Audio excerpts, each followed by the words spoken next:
یا رب اس آشفتگی کی داد کس سے چاہیے، رشک آسائش پہ ہے زندانیوں کی اب مجھے۔ اب اس میں لفظ آپ نے دیکھا ہوگا، رشک ہم آپ کو کتنی مرتبہ بتلا چکے ہیں کہ اگر کوئی آدمی، اس کو فخر یا غرور نہیں کہتے، لیکن اگر کوئی آدمی مثال کے طور پہ بہت ترقی کر جائے تو آپ اسے دیکھ کر جو جذبہ آپ کے اندر پیدا ہوتا ہے، جو خیال آپ کو آتا ہے، جو حسد نہیں ہوتا، اس کو رشک کہتے ہیں۔ اور آسائش کہتے ہیں آرام کو، سکون کو، مزے سے رہنے کو۔ لفظ ہے زندانیوں، زندانیوں جمع ہے زندانی کی، اور یہ لفظ نکلا ہے زندان سے۔ دیکھیے زندان کہتے ہیں قید خانے کو، اب جیل کہہ لیجئے آپ، وہ جگہ جہاں پر لوگوں کو بند رکھا جاتا ہے، تو اس آدمی کو جو زندان میں بند ہوتا ہے زندانی کہتے ہیں، اور یہ اس کی جمع ہے زندانیوں، یعنی قیدی۔ اچھا، اب اس میں کوئی اور خاص مشکل لفظ تو ہے نہیں، تو ہم اس کے مطلب کرنے کی کوشش کرتے ہیں۔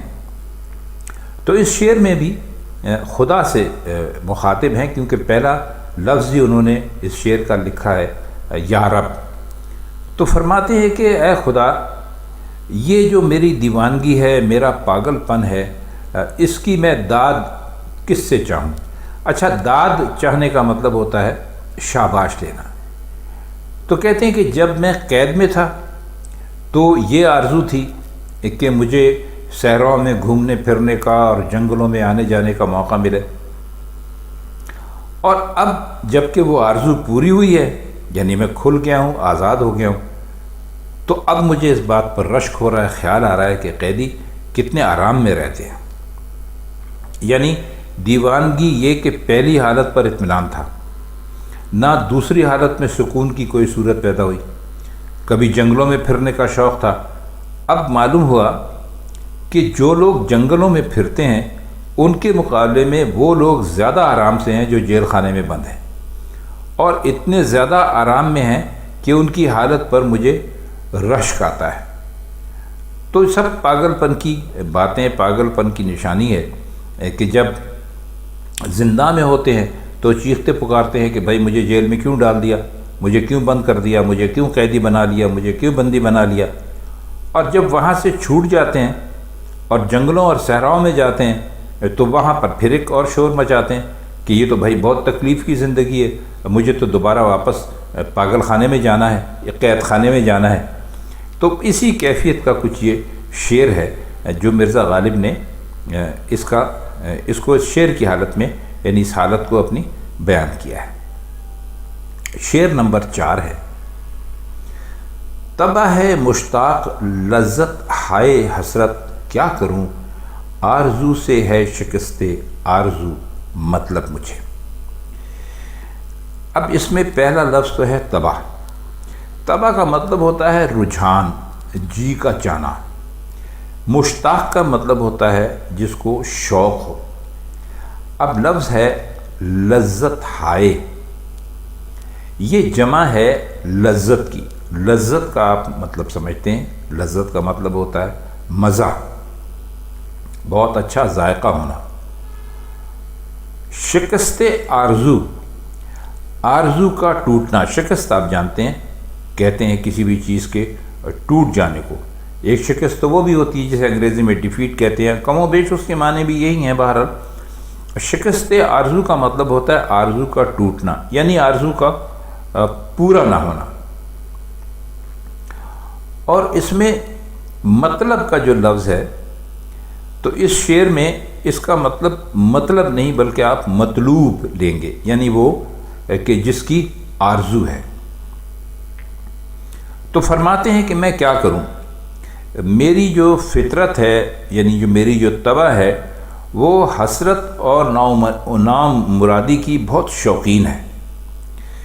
یعنی اگر کسی چیز کی آرزو پیدا ہوتی ہے تو میرا مطلب یہ نہیں ہوتا کہ وہ آرزو پوری ہو جائے، وہ چیز مجھے مل جائے، بلکہ میں یہ چاہتا ہوں کہ وہ میری آرزو پوری نہ ہو۔ عجیب بات ہے، بلکہ میں اس کے پورا نہ ہونے کا طلبگار رہتا ہوں۔ یہ اور بھی عجیب بات ہے۔ تو اب فرماتے یہ ہیں کہ حسرت اور نو مرادی کی جو لذت ہے وہ طبیعت کو اس درجے پسند ہے کہ میں کسی آرزو کے پورے ہونے کا خواب ہی نہیں دیکھتا۔ اب بتایا انہوں نے اصل میں یہ ہے کہ جب مسلسل انسان کے اوپر مشکلات اور پریشانیاں آتی رہتی ہیں تو اس کا کوئی کام بھی اگر بننے والا ہوتا ہے تو وہ دل میں یہ سوچتا ہے کہ یہ کام نہیں بنے گا، اور اکثر ایسا بھی ہوتا ہے، جو گمان ہوتا ہے اس کے مطابق ہو جاتا ہے، کام نہیں بنتا۔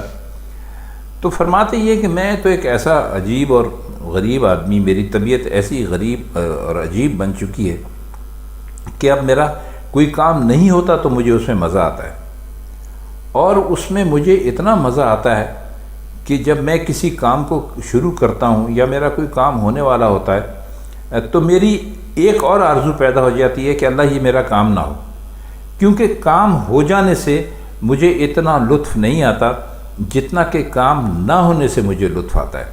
خواتین حضرات، جب آپ اس شعر کو 2-3 مرتبہ پڑھیں گے اور آپ اس کے معنی جو ہم نے بیان کیے وہ سنیں گے اور اپنے طور پر سوچیں گے تو آپ کے سامنے اس شعر کے بہت اچھے اور نئے نئے معنی کھلتے چلے جائیں گے۔ آخری شعر ہے: دل لگا کر آپ بھی غالب مجھی سے ہو گئے، عشق سے آتے تھے مانے مرزا صاحب مجھے۔ آپ بھی کا مطلب ہے خود ہی، اور مجھی تو آپ جانتے ہیں کسے کہتے ہیں۔ مانے کا مطلب ہے منع کرنا۔ اب یہاں مرزا صاحب جو انہوں نے استعمال کیا ہے وہ غالب، ظاہر ہے کہ ان کا خود اپنا نام ہی مرزا غالب تھا، تو اس میں انہوں نے ایسے استعمال کیا ہے اس لفظ کو کہ یہاں جو صاحب ہے اس کی جو ہے وہ یعنی مفتوح رکھی گئی ہے، حالانکہ حقیقتاً مکسور ہے، یعنی کھلی ہوئی ہے، جبکہ یہ واقع میں ٹوٹی ہوئی سمجھ لیجیے آپ۔ دراصل مرزا نے لغت کی بجائے اس میں عام بول چال کو ترجیح دی ہے، اور بول چال میں اسی طرح بولتے ہیں۔ تو فرماتے یہ ہیں کہ دیکھیے، غالب دل لگا کر خود بھی مجھ ایسے ہی ہو گئے، ورنہ حضرت مرزا صاحب پہلے بڑے کر و فر کے ساتھ مجھے عشق سے روکتے تھے، جب خود ان کے دل پر بنی تو ساری اپنی نصیحتیں بھول گئے۔ اس میں مرزا صاحب بھی اپنی ذات کے لیے کہا ہے اور غالب بھی اپنی ذات کے لیے کہا ہے۔ بتانا وہ صرف یہ چاہتے ہیں کہ میں عشق بالکل نہیں کرنا چاہتا تھا، اور جب کوئی عشق کرتا تھا تو میں اس کو اس سے روکتا تھا، لیکن جب خود عشق ہو گیا تو ساری نصیحتیں بھول گئیں اور سارا جو تھا دھیان وہ اپنا عشق کی طرف ہی لگا دیا۔